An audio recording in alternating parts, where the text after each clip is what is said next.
সকল ছাত্রছাত্রীকে স্বাগত। আশা করি তোমরা সকলে ভালো আছো। আজকে আবার আমি চলে এসেছি একটি নতুন ভিডিও নিয়ে। আজকে আমাদের আলোচনা ষষ্ঠ শ্রেণীর প্রথম পর্যায়ক্রমিক মূল্যায়নের গণিত বিষয় নিয়ে। তোমরা জানো তোমাদের এই পরীক্ষা হবে 30 নম্বরে এবং এর জন্য তোমাদের সময় থাকবে 1 ঘন্টা।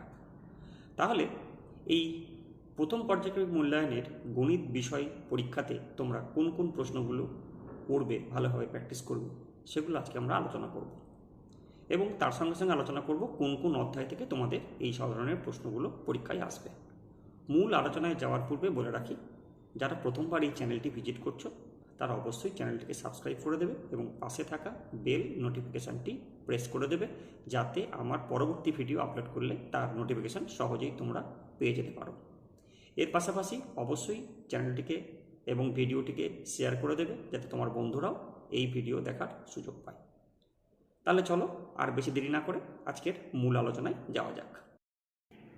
তোমাদের প্রথম পর্যায়ক্রমিক মূল্যায়নের পরীক্ষা হবে 1 থেকে 7ম অধ্যায় পর্যন্ত। এখানে টোটাল মার্কস হচ্ছে 30 নম্বর। এর মধ্যে 1 নম্বরের সংক্ষিপ্ত প্রশ্ন থাকবে 10টি, পাটিগণিত থেকে 4টি, বীজগণিত থেকে 2টি এবং জ্যামিতি থেকে 4টি। সংক্ষিপ্ত প্রশ্ন থাকবে 2 নম্বরের 4টি, টোটাল 8 নম্বর, পাটিগণিত থেকে 2টি, বীজগণিত থেকে 2টি এবং পাটিগণিত থেকে 3 নম্বরের প্রশ্ন থাকবে 4টি, 12 নম্বর। এখান থেকে থাকবে সরল, লসাগু, গসাগু, ঐকিক নিয়ম, ভগ্নাংশের গুণ ও ভাগ। আজকে আমাদের আলোচনা প্রথম পর্যায়ক্রমিক মূল্যায়ন ষষ্ঠ শ্রেণীর অঙ্ক বিষয় নিয়ে। আজকে আমাদের আলোচনা পার্ট 2।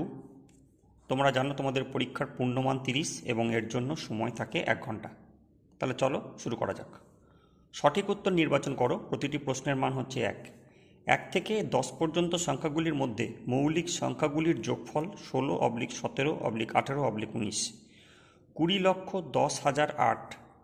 3টে অপশান দেওয়া আছে, এই 3টে অপশান থেকে তোমাদের সঠিক অপশান চুজ করতে হবে। 3 নম্বর প্রশ্ন, একটি ত্রিভুজের দুটি কোণ 40 ডিগ্রি ও 35 ডিগ্রি হলে অপর কোণটি হল 180 ডিগ্রি, 90 ডিগ্রি, 105 ডিগ্রি /120 ডিগ্রি।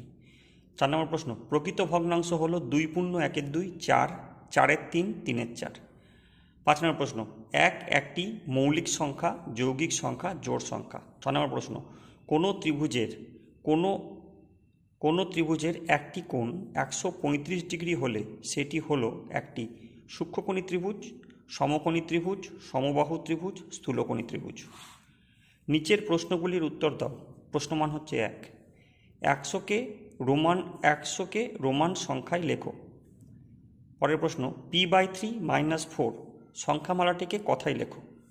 3 নম্বর প্রশ্ন, 5 মিটার 20 ডেসিমিটার সমান কত ডেসিমিটার?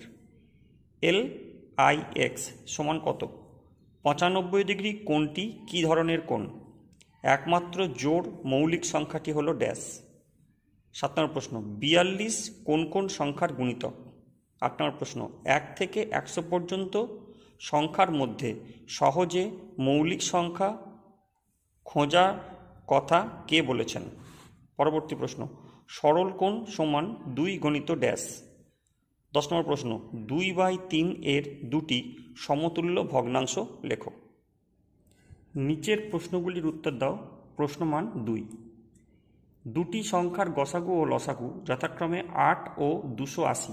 একটি সংখ্যা 56 হলে অপর সংখ্যাটি কত? পরবর্তী প্রশ্ন, স্থানীয় মানের বিস্তার করো। 7, 8, 5, 3, 2, 4, 1। 78,53,241। এটিকে স্থানীয় মানের বিস্তার করতে হবে। পরবর্তী প্রশ্ন, 1071টি ধুতি, 595টি শাড়ি ও 357টি জামা সবচেয়ে বেশি কতগুলি পরিবারের মধ্যে ভাগ করে দেওয়া যাবে? মানের অধক্রমে অর্থাৎ বড় থেকে ছোট সাজাও। 0.5 গণিত 0.3 কমা দিয়ে 0.5 কমা দিয়ে 0.3। মান নির্ণয় করো। 2 পূর্ণ 5-এর 6 বিযুক্ত চিহ্ন, 1 পূর্ণ 8-এর 9 যুক্ত চিহ্ন, 1 পূর্ণ 3-এর 4। সরল করো। 14 মাইনাস তৃতীয় বন্ধনীর মধ্যে 21 মাইনাস দ্বিতীয় বন্ধনীর মধ্যে 28 মাইনাস প্রথম বন্ধনীর মধ্যে 14 মাইনাস 3। প্রথম বন্ধনী বন্ধ, দ্বিতীয় বন্ধনী বন্ধ এবং তৃতীয় বন্ধনী বন্ধ করলে কত পাওয়া যাবে?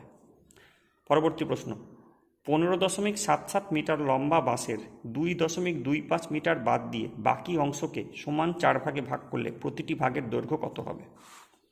শূন্যস্থান পূরণ করো, প্রতিটির মান 1।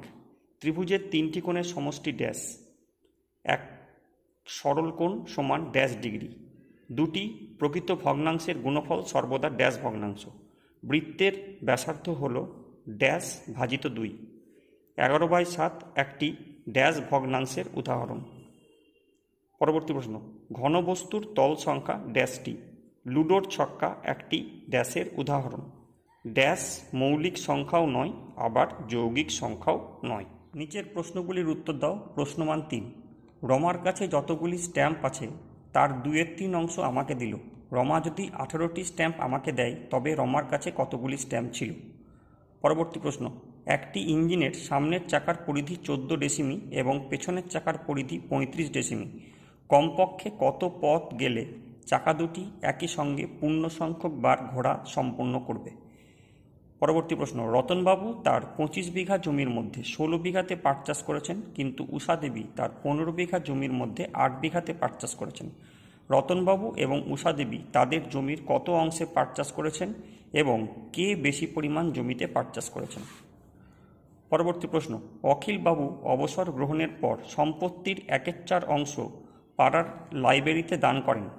বাকি সম্পত্তির 1/6 অংশ স্ত্রীকে দেন।